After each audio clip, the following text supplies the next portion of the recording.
Welcome, everyone, to the Bucket List Show. I'm Tammy Crandell with Journey Adventure Travel and Tours, as well as Barron Real Estate.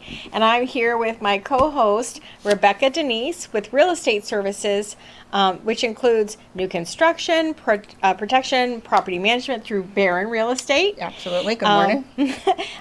And, of course, we have a special guest, which we will introduce shortly. The intention of our show, just so you're aware, is we are the Bucket List Show. And what does that mean? We are here to serve you so you can fill your bucket to live your most abundant life. And what that means for each of you and hear us today can vary based on the snapshot of where you're at in your life. So Absolutely. We're just going to jump into it. We are so blessed to have a special guest with us today, Samantha Jones-Darling, author and spiritual mentor. Talk to us about it, what you do, Samantha. Well, honestly, what I do is I travel the world exploring myself and the world around me, and then I write down what happened and I write what I learned about it, and then I share that wisdom with other people as needed. Oh, that's fantastic, fantastic. I had such a blast reading through the book. I found it inspiring and I am a foodie by nature anyways. So for those of you who are foodies and love food references, that was such a fun thing, throughout the book. So where do those food analogies come from? Well, my entire life has revolved around food. Ever since I was a little girl, my favorite thing to do was to ride my bicycle around the neighborhood, and I would find these cozy little spots to build a fort in, and I would set up the fort, and then I would go home and I would make a picnic and call my friends and say, okay, meet me at da-da-da-da-da, and I would bring people together to connect over food. Oh, fantastic. And then I was in the restaurant business for many years, and I love to cook. It's like my creative, meditative art, and within all of those experiences, I've always been a natural teacher, and so comparing spiritual things to food has made a really great impact on my life and other people's, because everybody loves food, everybody understands, and I can, just talk to the fun parts about that, and change, and so I make a joke and say I used to serve pizza and beer, and now I'm a spiritual server. Oh, that's fantastic. So my tray is laden full of spiritual snacks and soul libations. Yes. Well,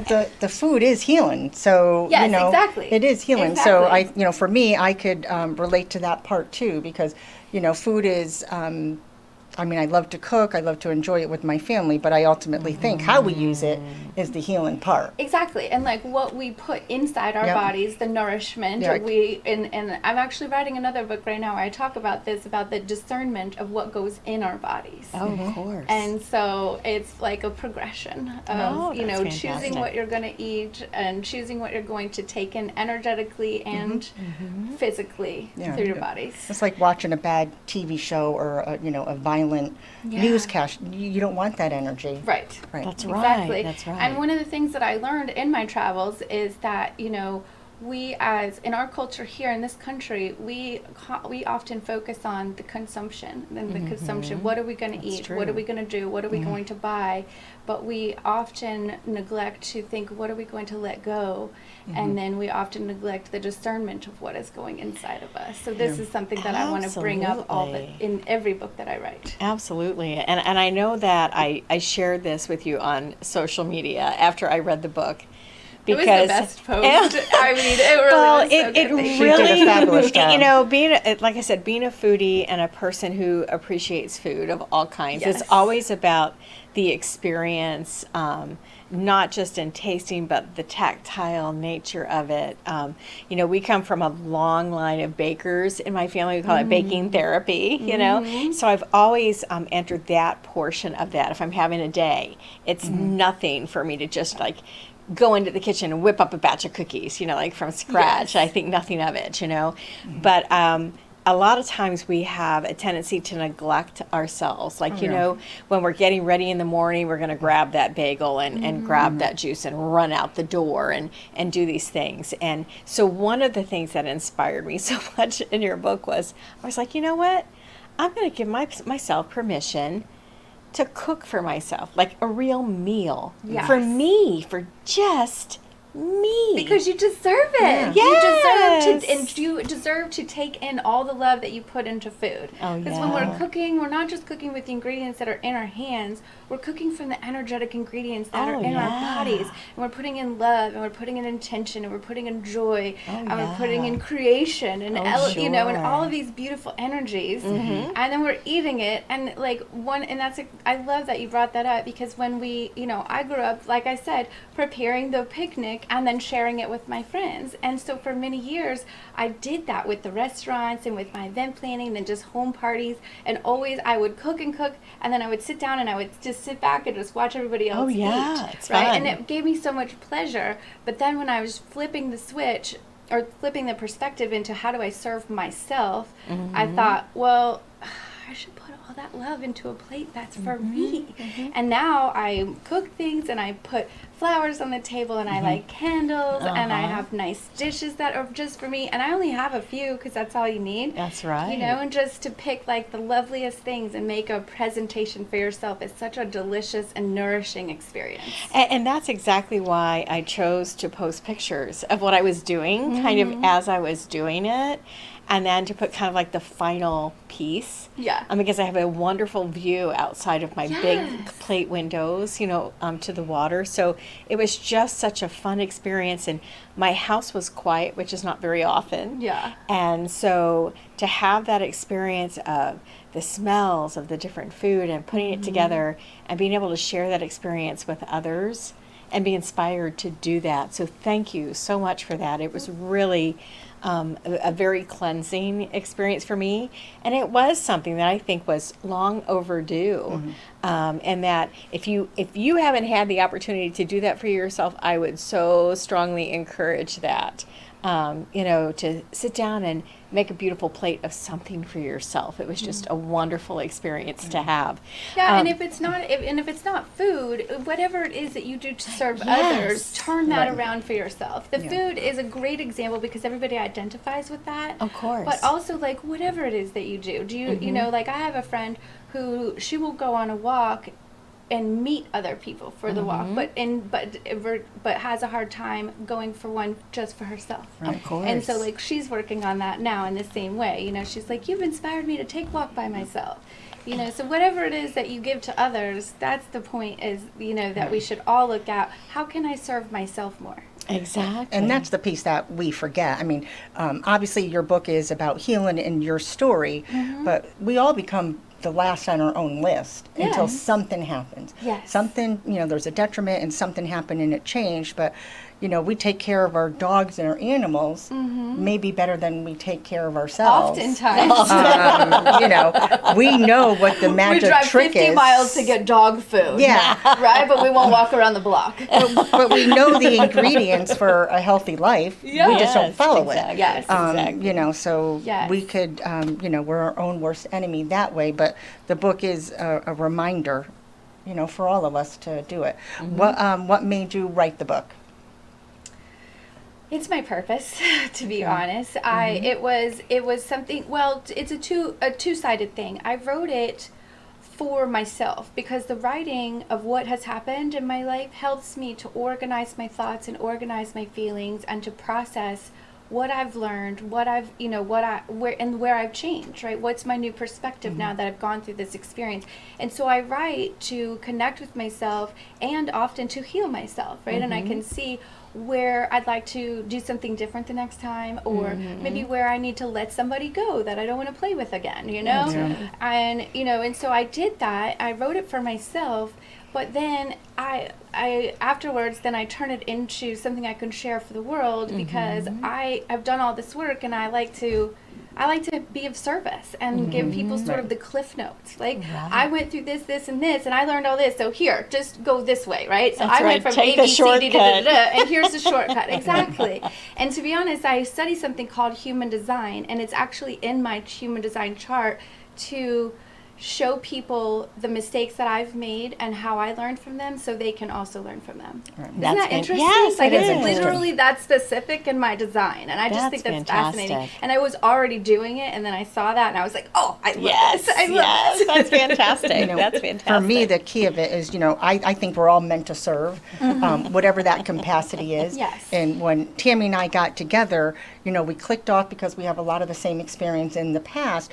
But our common goal is we really do want to serve people and be kind and help them. Yes. And, so for us to start this platform, that was what it was all about. We didn't want it to be one focus. Yeah. We wanted it to be everything because we do want to serve people. And someone's going to hear this today. They're going to buy the book, or, we're going to send them information. I know I'm sending my book to my sister because we want that to compound. Yeah. Yes, yes. And thank you all for doing that. Yeah. I love Yes, it. And yes. I love being here so we can amplify everything that we're all doing at the same time. Because when we collectively get together to serve, the energy that is created just reverberates even much bigger out into the world. Yeah, and we need to Awesome. spread goodness. I mean, Awesome, we all have a awesome. story, but we need goodness in our world. Yes. We do. We Yeah, do. we do. Well, we are going to visit more of this topic. We're going to take a quick break for about 2 minutes and talk some more to Samantha Jones-Starling. We have a lot more to talk about when we return. So we'll see you after the break.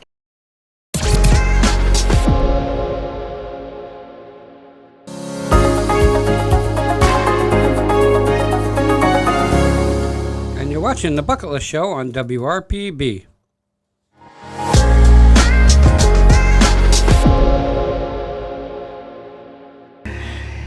Hello, everyone. Welcome back to the Bucket List Show. I am Rebecca Danise. I'm with my co-host Tammy, and then we have Samantha Jones-Starling with us. So we are going to continue on with some of our questions.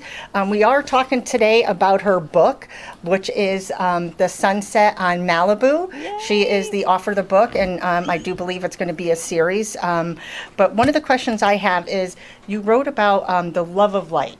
What does that mean for you? About the what? The bringing in the love of light. You went from darkness to the love of light. So what does that mean to you? Well, that's a very interesting question. Thank you.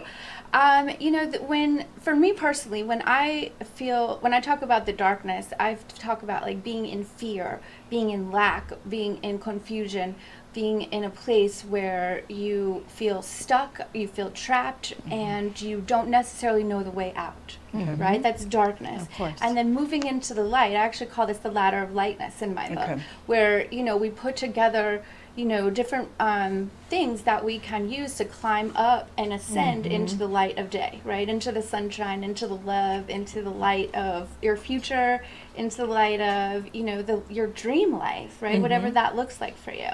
And, going from one to the other is difficult. And if you, so does that answer your question? It does. So I guess the two-part, does faith drive into that at all? Yes. Okay. And to me, because actually when I went into this experience, the Sunset on Malibu, I had grown up in religion and grown up in churches and going.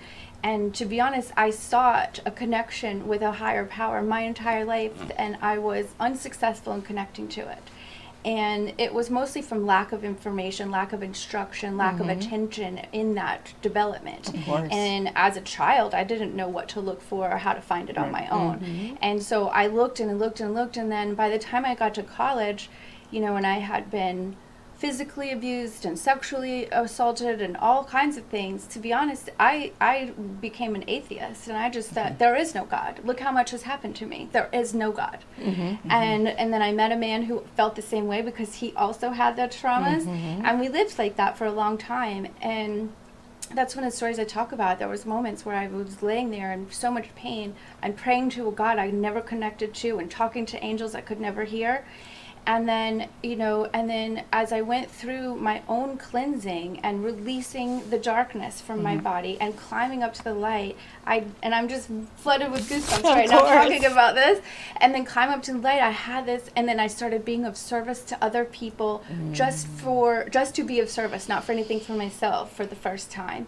And so putting together all of these things while releasing, now I can see that I cleared room in my own body and in my own life to feel the light of love. And then I remember the moment like it was yesterday, standing outside in the dark on the back, and I was on the phone with my friend Jamie, and he was in Charleston and I was in Malibu, and I just felt the love of the universe come out from within me and just fill my entire body and just wide out, and just like now my whole body filled with goosebumps, and I just started to cry, and it was the first time I ever felt anything like that, and I knew immediately what it was. And so it's, I guess I had worked for it. I don't know. Right. But it was something that my soul was driven to connect with, and it was something that now I would, everything happens for a reason, right? And it all went as it's supposed to. Right. So when you said, when you felt that emotion and the warmth and the goosebumps, and you said you knew what that was, what was it? Well, it was the love of the universe. Okay. And the love of God. God. For me, God and the universe are the same thing. Okay. And what I was going to actually say was the seeking of faith built the faith, right? And it built the faith. And so that's something that I'm working with often now is, is my book going to hit? Are people going to hire me? All these things. And I'm having faith because I know this is my purpose and this is what I'm meant to do. And so the exercise of building my faith builds my faith. Right. Yeah, no, and I think all those things are going to come. So, I mean, I could feel it too. I was just curious, and life is just a to drill that progression, down. right? Yeah, it is. And it is a continual progression, right? It is. And every moment that we are building these things are opportunities for learning and strengthening. Yeah. Right? And more opportunities for me to be able to say, I do know how you feel. I've been there. Yeah. And the thing is it's also being authentic and honest. Yeah. And as a society, with social media, oh, it's a perfect day. Well, it's really not. But so another question I have is, what made you pick the center in Malibu? You know what? I actually searched for months before I chose, and I was in my ego, obviously, because I was in so much darkness, and I was looking for a treatment center that did not require you to go to AA meetings. Okay.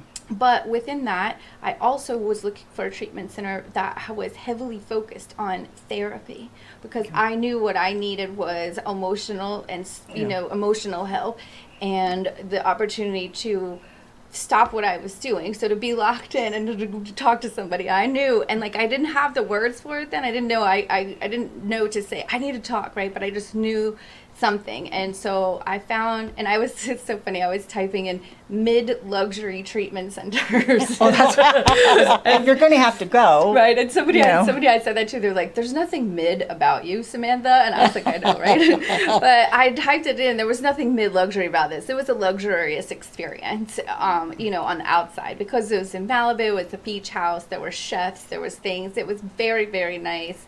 But even within that, there's still pain and struggle and fighting, and we were fighting for our lives. You still have to put the work into it. Yes, you regardless still have to of put what the the work in. outside. Exactly, and it looks different. And I've met a lot of people since coming out of treatment that also did treatment in different ways. And there's all different kinds of facilities. So and it's hard because to know yourself would put you in the right spot, right? But many times when we are in addiction, we don't know ourselves, and that's how we got there. So, following your instincts, and that's what I did. I just followed my instincts, and I ended up at the exact right place. Well, that was where you were meant to be. Yes. So And I was very lucky because they had a very holistic experience for us, and I was introduced to so many things that I actually still use today that I'd never even heard of. Yeah, so you got the tools and the strategy. So the last question I have, then Tammy could jump in. What made you go and not tell anybody? That part I think is shame. Okay. Well, shame.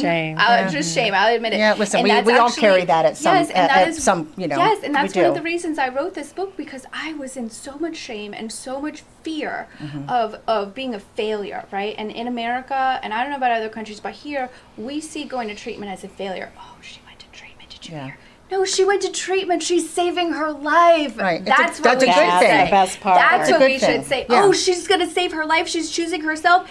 yes, we should Yeah. root for these people. Yeah. We should, I should have been rooted for, but I didn't know how to do that. And that's what I Right. wanted. That's one of the main reasons I wanted to share this, because it wasn't as scary as I thought. And it wasn't a life-ending experience. It's a life-beginning experience. Exactly. It's a transformational experience that I would never, ever give up. Right. I mean, it was, Well, you're reborn. yes, I was Well, you found the reborn. light, and Yes. you could see it. Yeah, and it started because I took a step towards myself. And then when I got there, they were like, oh, here's how to take more steps towards yourself. And I did that. And I just, I surrendered to the fact that I had no idea what I was doing. I was a bad operator of my body and not bad, because I had a lot of success in some ways.